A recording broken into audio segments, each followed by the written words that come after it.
এটা জাতির সাথে না, আমি তো বলি, করা হচ্ছে এখানে সাইদ মুস্তাফিজ এখন না আমি একটু বলে শেষ করুক না সাইদ না এটা জাতিকে আপনি ডিমান্ড করেন। বিএনপির 26তম দফায় বলা হয়েছে তারা জিডিপির 5% স্বাস্থ্য খাতে ব্যয় করবে, অর্থাৎ জিডিপির 10% কেবল এই দুই খাতেই তারা ব্যবহার করছে।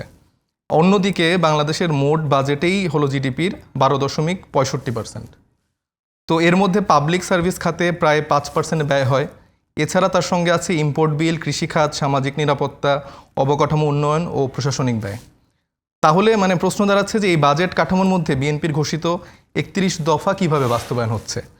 এইটা যদি বিএনপির আসলে 31 দফার মৌলিক অর্থনৈতিক মূল্যায়ন হয়ে থাকে তাহলে তো এটা জাতির সাথে করা হচ্ছে। এখানে সাইদ মুস্তাফিজ এখন না আমি একটু বলে শেষ করুক না সাইদ না এটা জাতিকে আপনি ডিমান্ড করেন, কারণ আমাকে কেয়ারটেকার গভর্নমেন্ট আপনি জিডিপি লাগবে। আমার কি প্রধানমন্ত্রী বয়স আমার 10 বছর করতে গিয়ে আমার জিডিপি লাগবে? আমার কি স্থানীয় সরকার মার্কা বিহীন নির্বাচন করতে আমার জিডিপির? আমার একটা মূল সমস্যা হচ্ছে যে আমাকে আলোচকরা শেষই করতে দেয় না।